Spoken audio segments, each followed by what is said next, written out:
Shalom, selamat pagi, selamat hari Minggu kepada saudara-saudara dimanapun saudara berada. Pada saat ini kita akan segera memulai ibadah Paskah tanggal 12 April 2020. Saya mengundang saudara-saudara untuk bersaat teduh sejenak.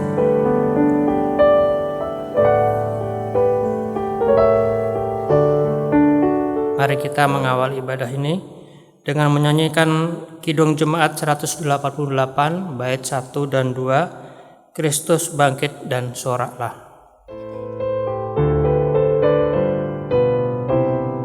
Kristus bangkit soraklah, haleluya. Bumi sorga bergema, haleluya. Berbalasan bersyukur, haleluya. Muliakan Tuhanmu, haleluya.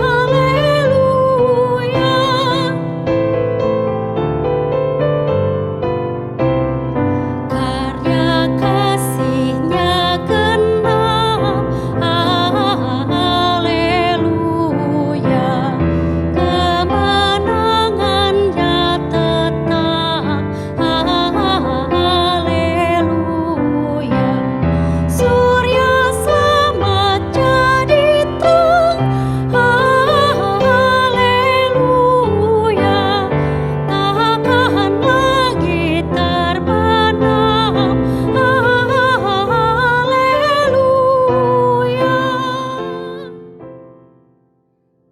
Jemaat yang dikasihi oleh Tuhan, kini tibalah kita di Minggu Paskah, Minggu perayaan Kristus dari kuasa kegelapan dan membawa kita kepada kuasa terang.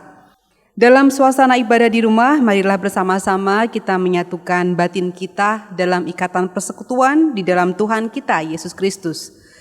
Dengan teduh, mari kita mengawali ibadah kita pada saat ini dengan pengakuan bahwa ibadah Paskah ini berlangsung di dalam nama Tuhan Yesus Kristus yang kebangkitannya memberi pengharapan, kasih karunia, dan damai sejahtera dari Allah Bapa kita dan dari Tuhan kita Yesus Kristus beserta saudara sekalian. Amin, amin, amin.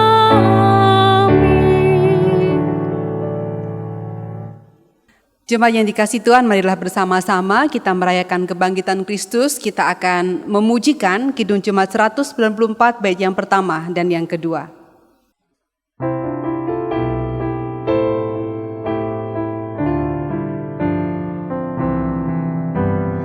Dikau yang bangkit maha mulia, Dikaulah abadi, jaya dan megah. Turun melek sorga, putih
dikasihi oleh Tuhan Yesus Kristus, marilah kita bersama-sama menyiapkan hati kita.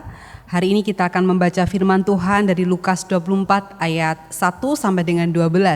Namun sebelumnya kita akan memohon pertolongan Roh Kudus agar Ia sendirilah yang akan memimpin kita dan menguasai hati kita untuk tetap terfokus pada firman-Nya. Mari bersama kita berdoa. Yesus, dalam ibadah Paskah ini kami ingin memperoleh kekuatan batin melalui firman-Mu. Tolonglah kami agar kami dapat mengarahkan mata batin kami kepadamu, agar firman yang dituliskan di dalam Alkitab dapat hidup dan menyentuh nurani kami. Di dalam iman kami berdoa, memohon tuntunan Roh Kudus-Mu. Amin. Saudara-saudara yang dikasihi oleh Tuhan, kita akan menyimak bagian Injil di dalam Injil Lukas pasal yang ke-24 ayat 1 sampai dengan 12. Dan pembacaan Injil ini akan berbarengan dengan video yang ditampilkan mengisahkan tentang apa yang terjadi pada saat Paskah pagi-pagi. Mari bersama-sama kita menyimak video pembacaan Lukas 24 ayat 1 sampai dengan 12.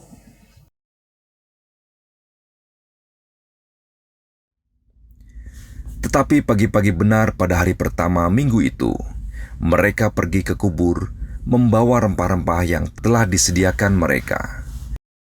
Mereka mendapati batu sudah terguling dari kubur itu.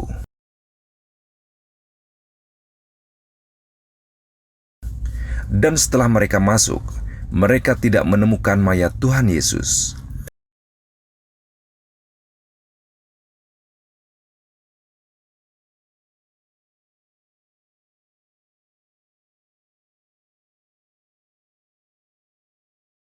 Sementara mereka berdiri termangu-mangu karena hal itu, tiba-tiba ada dua orang berdiri dekat mereka, memakai pakaian yang berkilau-kilauan. Mereka sangat ketakutan dan menundukkan kepala. Tetapi kedua orang itu berkata kepada mereka, "Mengapa kamu mencari Dia yang hidup di antara orang mati? Ia tidak ada di sini, Ia telah bangkit. Ingatlah apa yang dikatakannya kepada kamu ketika Ia masih di Galilea, yaitu bahwa Anak Manusia harus diserahkan ke tangan orang-orang berdosa dan disalibkan, dan akan bangkit pada hari yang ketiga." Maka teringatlah mereka akan perkataan Yesus itu. Dan setelah mereka kembali dari kubur, mereka menceritakan semuanya itu kepada ke-11 murid dan kepada saudara yang lain. Perempuan-perempuan itu ialah Maria dari Magdala dan Yohana dan Maria ibu Yakobus, dan perempuan-perempuan lain juga yang bersama-sama dengan mereka memberitahukannya kepada rasul-rasul. Tetapi bagi mereka perkataan-perkataan itu seakan-akan omong kosong, dan mereka tidak percaya kepada perempuan-perempuan itu. Sungguh pun demikian Petrus bangun,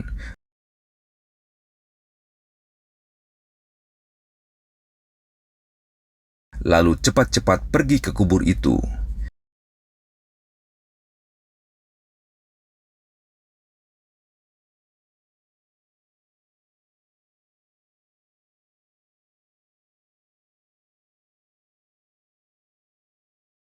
Ketika ia menjenguk ke dalam, ia melihat hanya kain kapan saja.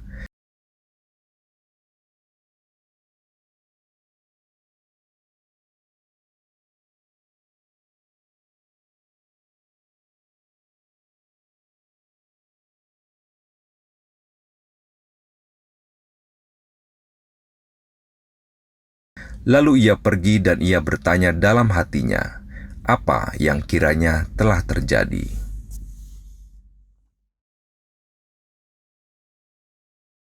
Yang berbahagia adalah mereka yang tidak hanya memperhatikan firman, tetapi yang juga melakukan firman itu dalam kehidupannya keseharian. Haleluya.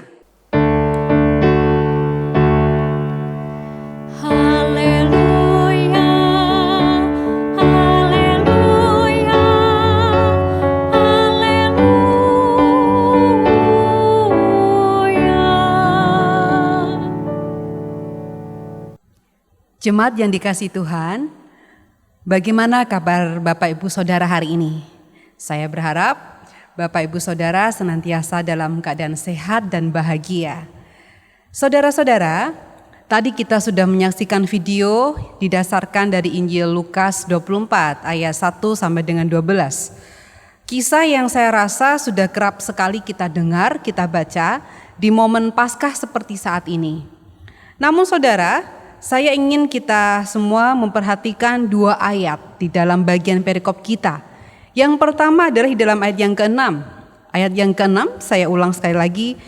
Ia tidak ada di sini, ia telah bangkit. Ingatlah apa yang dikatakannya kepada kamu ketika ia masih di Galilea. Ini adalah perkataan malaikat kepada para perempuan yang mencari tubuh Yesus tetapi mereka tidak menemukannya, dan malaikat itu berkata, ia tidak ada di sini, ia telah bangkit. Ingatlah apa yang dikatakannya kepada kamu. Dan ayat yang kedua yang ingin saya ajak kita semua untuk memperhatikan adalah di dalam ayat yang ke-12. Dituliskan di situ demikian. Sungguh pun demikian, Petrus bangun lalu cepat-cepat pergi ke kubur itu. Ketika ia menjenguk ke dalam, ia melihat hanya kain kapan saja. Lalu ia pergi dan ia bertanya dalam hatinya apa yang kiranya telah terjadi. Saudara-saudara yang dikasihi oleh Tuhan Yesus Kristus, pada ayat yang ke-12, di situ dituliskan, Petrus bangun, lalu cepat-cepat pergi ke kubur. Petrus bangun, lalu cepat-cepat pergi ke kubur.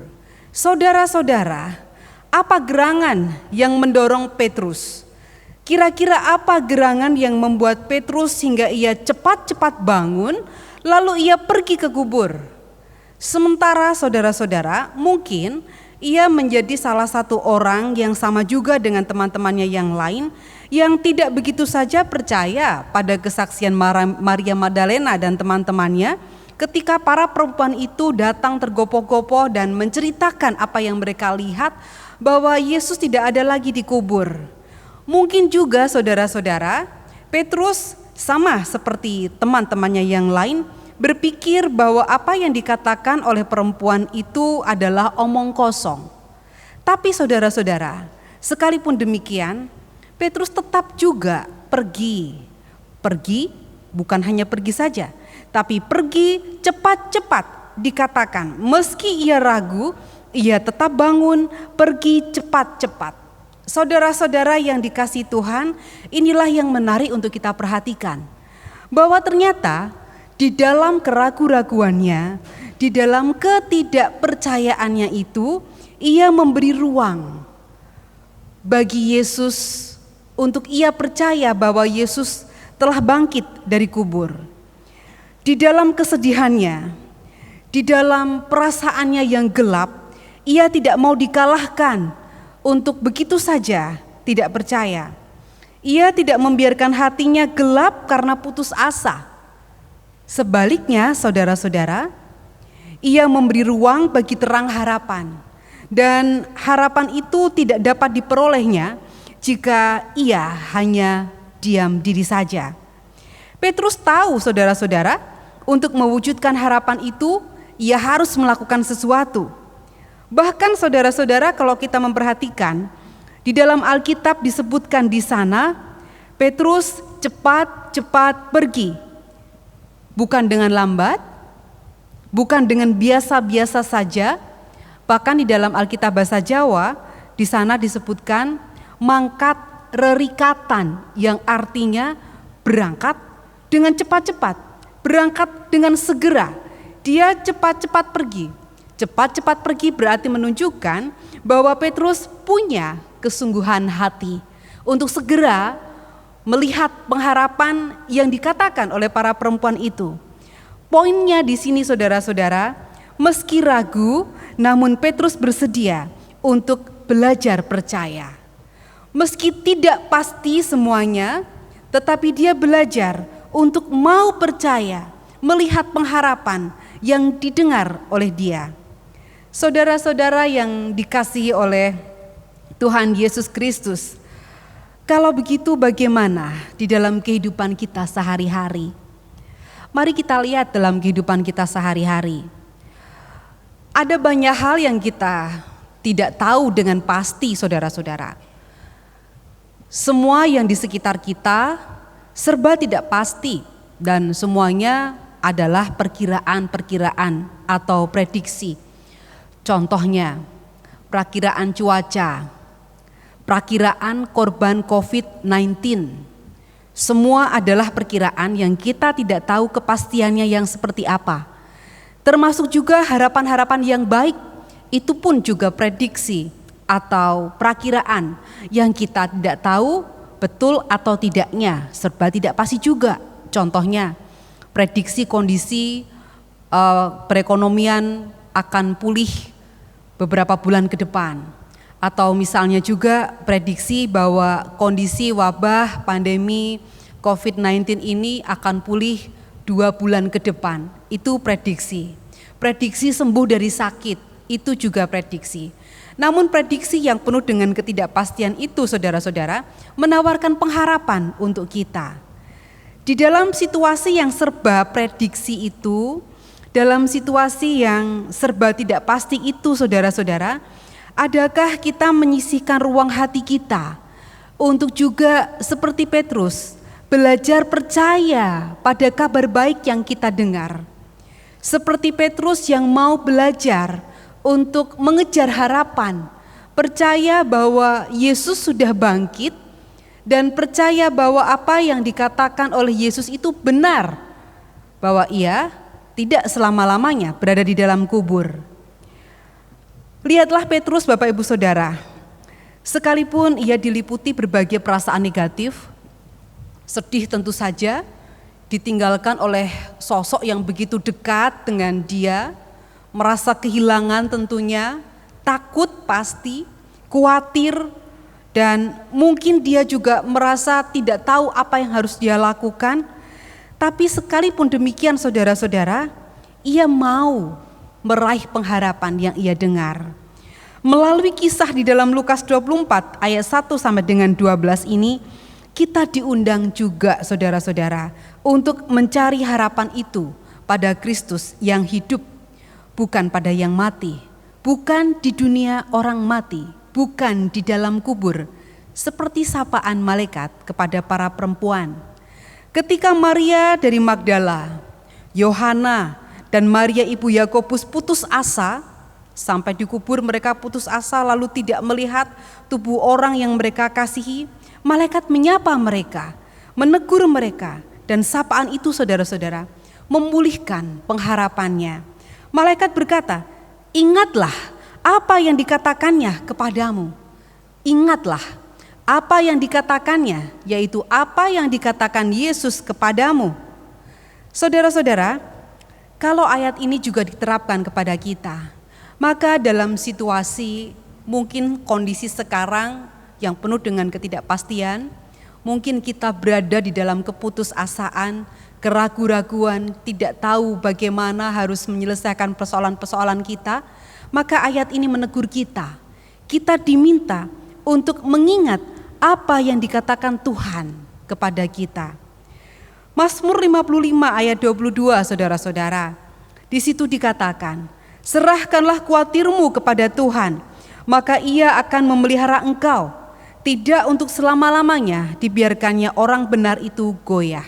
Serahkanlah khawatirmu kepada Tuhan, maka ia akan memelihara engkau. Saudara-saudara, ini ayat yang begitu indah.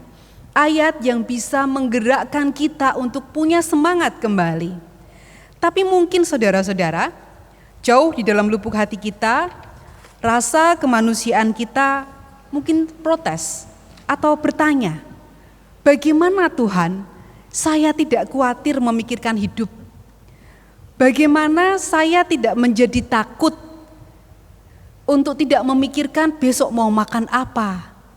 Kalau saya tidak dapat bekerja, mungkin sulit juga bagi kita, saudara-saudara, menghayati ayat ini ketika kita sedang berada di dalam keadaan yang sakit, berusaha mencari pengobatan kemana-mana, tetapi nampaknya belum melihat hasil dari usaha kita itu, atau mungkin masalah-masalah yang lain yang sekian lama kita pendam, sekian lama ada dalam kehidupan kita dan kita tidak menemukan jawabannya. Mungkin juga pada saat itu kita merasa lelah dan putus asa. Tapi saudara, mari kita ingat apa yang dikatakan malaikat kepada para perempuan. Ingatlah apa yang dikatakannya kepadamu. Juga kita ingat bagaimana Petrus, saudara-saudara, dalam kegelapan hatinya, dalam segala keraguannya, dalam ketakutan dan kekhawatirannya, dalam suasana yang serba tidak pasti, ia tetap mau bangun dan cepat-cepat untuk pergi ke kubur. Saudara-saudara yang dikasihi oleh Tuhan Yesus Kristus, ketika Petrus melakukan itu semua, apakah Petrus menemukan jawaban secara langsung? Kalau kita menyimak bagian ayat kita melihat bahwa Petrus tidak menemukan jawaban pasti ketika ia sampai di kubur. Ia hanya melihat kain kafan tanpa tubuh Yesus. Apa yang ia lihat, saudara-saudara, adalah tanda bahwa Yesus telah bangkit, bahwa Yesus hidup, bahwa Yesus tidak ada di dalam kubur. Yesus tidak ada di dunia orang mati, tapi Yesus ada di dunia orang yang hidup. Yesus tidak meninggalkan Petrus dan teman-temannya, tapi Yesus hidup dalam wujud tubuh kemuliaannya. Karena Petrus bersedia bangun, saudara-saudara, dan ia mau cepat-cepat pergi, maka ia melihat tanda bahwa apa yang dikatakan oleh Yesus sungguh terjadi. Ia melihat cahaya pengharapan yang baru, yang perlahan-lahan cahaya itu membangkitkan semangat hidupnya. Saudara-saudara yang dikasihi oleh Tuhan Yesus Kristus, hari ini kita merayakan kemenangannya, dan kiranya kemenangan Yesus ini juga dapat kita rasakan. Mari kita kalahkan segala kekhawatiran kita kalahkan keputusasaan kita kalahkan pikiran-pikiran negatif yang menghantui kita. Sebaliknya saudara, mari bersama-sama kita menjadi pemenang-pemenang bersama Kristus. Mari kita bangun dan menemukan harapan di dalam Dia. Dan akan lebih baik juga saudara-saudara, jika bukan hanya harapan untuk kita sendiri, tetapi juga harapan untuk orang lain. Mari kita mulai memikirkan bagaimana cara kita dapat menularkan harapan baik ini kepada orang-orang di sekitar kita. Bahwa kita ada bersama mereka, bahwa Tuhan Yesus juga ada bersama mereka. Yesus ada bersama saya dan bersama dengan kita semua. Bagaimana caranya? Saudara-saudara, beberapa cara dapat kita lakukan. Dan Badan Kesehatan Dunia atau WHO membuat beberapa cara agar kita dapat memiliki pengharapan dan kita dapat mengatasi segala kecemasan yang sekarang ini mungkin sebagian besar orang mengalaminya. Yang pertama saudara-saudara, kita dapat membatasi konsumsi berita dan menyeleksi setiap bacaan yang kita dapatkan. Seringkali saudara-saudara, ketika kita mendengar berita-berita yang beredar sekarang tentang COVID-19, berita-berita itu membuat kita menjadi gentar dan takut. Karena itu pertama yang dapat kita lakukan adalah mari kita menyeleksi segala berita yang masuk, yang kita terima, baik itu di televisi atau di handphone kita masing-masing. Menyeleksi mana yang itu patut kita baca dan yang tidak. Yang kedua saudara-saudara, kalau ada istilah social distancing, maka kita juga perlu istirahat dari media sosial dan menutup sumber kecemasan kita. Salah satu contohnya misalnya saudara-saudara, kita dapat menyembunyikan berita-berita yang mungkin mengganggu kita. Kita boleh melihat hal-hal yang lebih memulihkan pengharapan kita, ketimbang kita banyak sekali melihat hal-hal yang membuat kita khawatir. Yang ketiga saudara-saudara, Dikatakan di sana dengan menjaga kebersihan tubuh kita, menjaga disiplin hidup kita, mencuci tangan, menjaga kebersihan diri, prosedur-prosedur yang ditentukan itu dapat kita lakukan. Itu akan menolong kita untuk merasa bahwa kita sudah menjaga diri dengan sebaik-baiknya, dan itu juga dapat memastikan kita agar kita dapat melakukan apa yang kita sebut dengan meminimalisir penularan. Yang keempat, saudara-saudara, menjaga hubungan dengan orang lain. Memang sekarang kita ada jarak secara fisik, physical distancing. Tapi saudara-saudara, bagaimanapun juga kita adalah makhluk sosial. Kita tidak bisa hidup tanpa orang lain. Karena itu, ini juga merupakan hal yang penting. Mari kita, sekalipun tidak berjumpa secara fisik, kita menjaga hubungan dengan orang lain secara batin. Yang kelima, saudara-saudara, mari kita menghindari rasa lelah. Nah, salah satunya yang seringkali tidak kita sadari, saudara-saudara, ketika mata kita terpaut pada berita-berita di handphone atau di televisi, rasa cemas itu bisa timbul dan itu menjadi lelah. Karena itu, saudara-saudara, menyadari, menerima, dan menemukan cara untuk mengatasi segala ketidakpastian itu dapat meringankan pikiran kita. Terlalu lama berada di depan gadget, saudara-saudara, mencari berita-berita atau bermain di media sosial, itu juga dapat membuat kita cepat lelah. Oleh karenanya, saudara-saudara, pada saat kita di rumah, mari kita saling mengingatkan satu sama lain agar kita juga dapat menjaga diri kita. Mari kita saling mengingatkan akan janji penyertaan Tuhan. Jika salah satu anggota keluarga kita lupa, kita dapat mengingatkannya. Mari kita letupkan pengharapan kita kepada keluarga kita, orang-orang yang dekat dengan kita, orang-orang yang berada di dalam grup di WA kita. Mari kita penuhi berita-berita di media sosial dengan pengharapan-pengharapan yang Tuhan tawarkan kepada kita semua. Kiranya saudara-saudara, kemenangan Kristus yang kita rayakan pada Paskah kali ini juga sungguh-sungguh dapat kita rasakan di dalam kehidupan kita sehari-hari. Mari kita mengalahkan segala ketakutan kita. Mari kita mengalahkan segala kekhawatiran kita. Dan keluarkan, saudara-saudara, aura positif di dalam pikiran, hati, dan tindak tanduk kita. Tuhan memberkati kita semua. Ia akan memampukan kita untuk melakukan firman-Nya. Amin.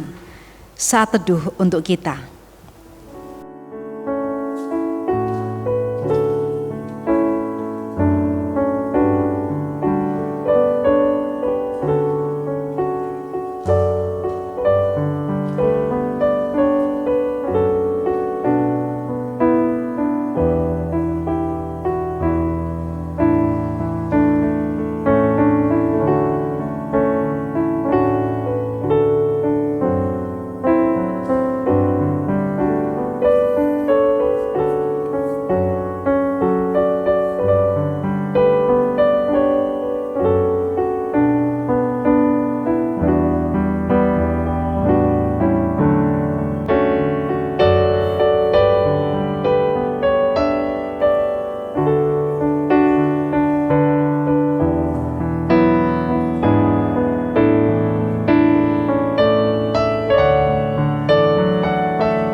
Jemaat, mari bersama-sama kita bersatu di dalam doa. Mari kita berdoa. Ya Allah, pada Paskah kali ini, kami datang kepadamu dalam perasaan kami yang berkecamuk. Kami bersyukur karena Engkau masih memperkenankan kami untuk beribadah bersama dengan keluarga. Sekalipun sesungguhnya Tuhan, jauh di dalam hati kami juga rindu untuk berkumpul dengan saudara-saudara seiman di gereja dan merayakan kebangkitan-Mu di dalam ibadah Paskah. Namun Tuhan, kami Engkau ajarkan, sebagaimana Petrus dan para perempuan yang bersedia untuk memberi ruang bagi pengharapan-pengharapan yang Kau tawarkan. Kiranya kami juga dapat melakukan hal tersebut, bukan hanya untuk kami, tetapi mampukan kami juga untuk dapat meletupkan harapan-harapan di hati orang-orang di sekeliling kami. Dan sekarang Tuhan, kami hendak berdoa bagi orang-orang yang telah merelakan dirinya bertugas dan bertanggung jawab untuk ikut ambil bagian di dalam penanganan wabah COVID-19. Kiranya Engkau berkati tim medis, para relawan di berbagai tempat, di rumah-rumah sakit atau dimanapun Tuhan. Mampukan mereka agar mereka dapat bersatu hati, berikan ketahanan tubuh yang baik kepada mereka ketika mereka harus meninggalkan keluarga demi tugas yang mulia ini. Engkau juga berkenan untuk jagai keluarga mereka.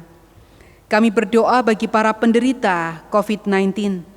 Kiranya Engkau juga sertai mereka, berikan kepada mereka keteguhan hati dan juga semangat serta keyakinan bahwa Engkau tidak pernah meninggalkan mereka.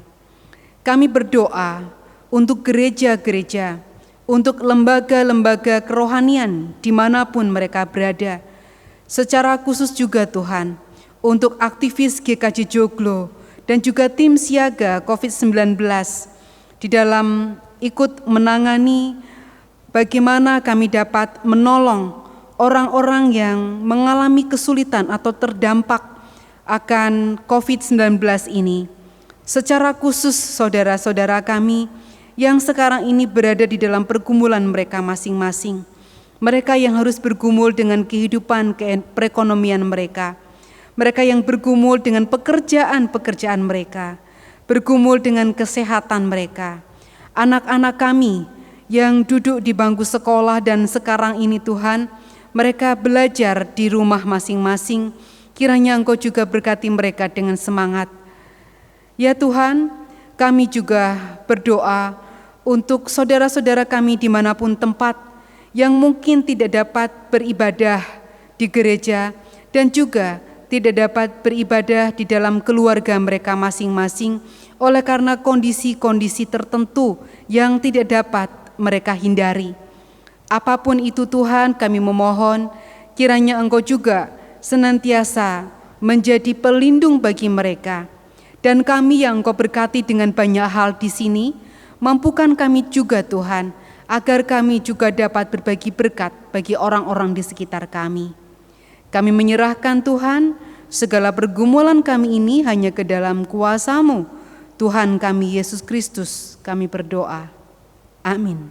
Mari jemaat kita berdiri.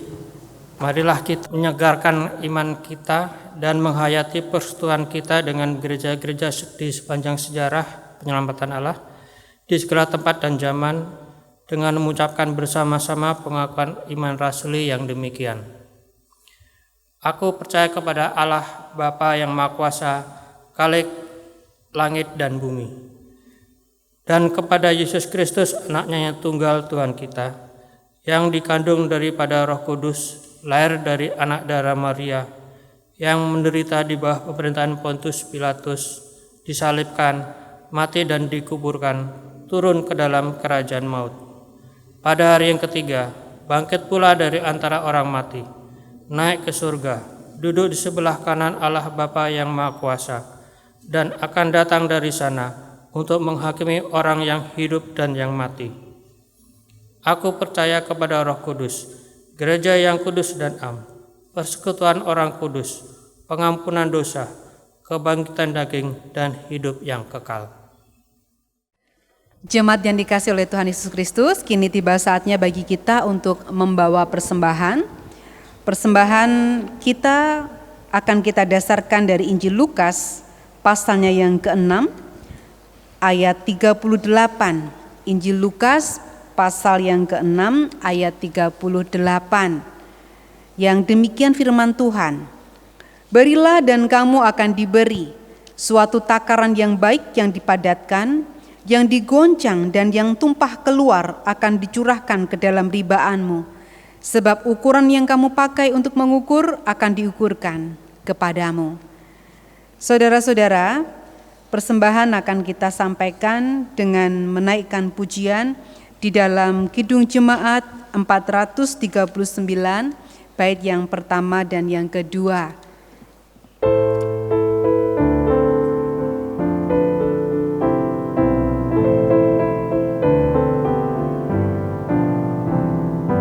Bila topan keras melanda hidupmu, bila putus asa dan letih lesu, berkat Tuhan satu-satu hitunglah, kau niscaya kagum oleh kasih-Nya. Berkat Tuhan mari hitunglah, kau kan kagum oleh kasih-Nya. Berkat Tuhan mari hitunglah, kau niscaya kagum oleh kasih-Nya.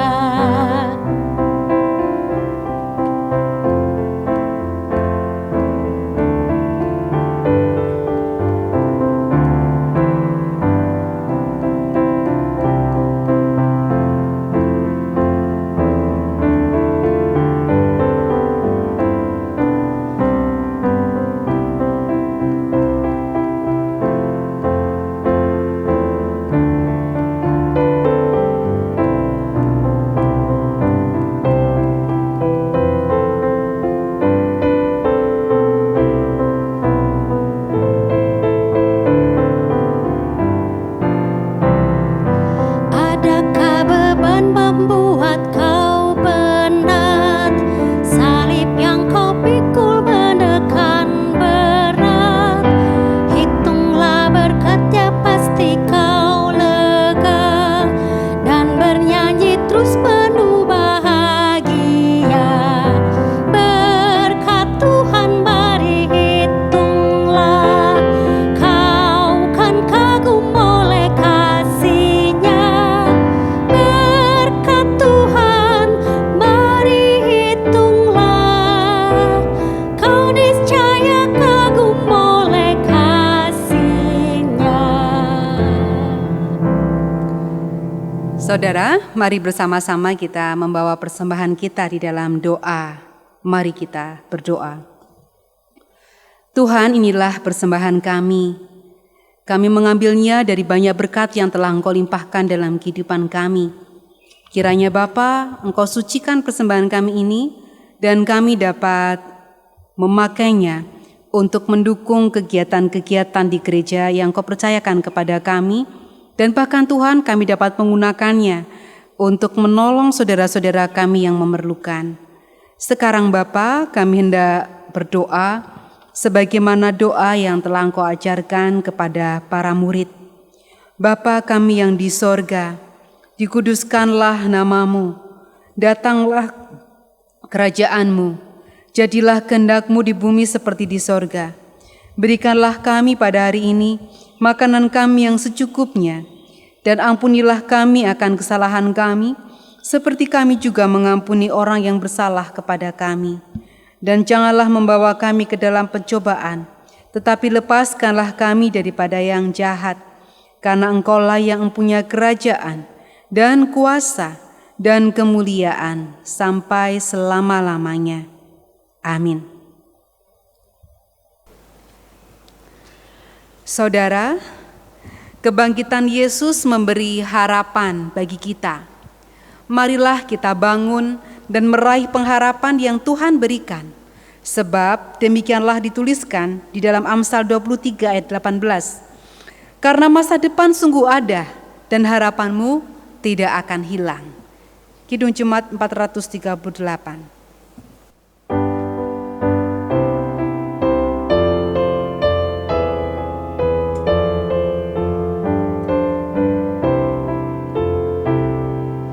Apapun juga menimpamu, Tuhan menjagamu. Naungan kasih-Nya melindungimu, Tuhan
Saudara, terimalah berkat Tuhan.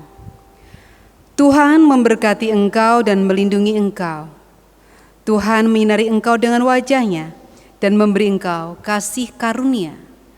Tuhan menghadapkan wajah-Nya kepadamu dan memberi engkau damai sejahtera.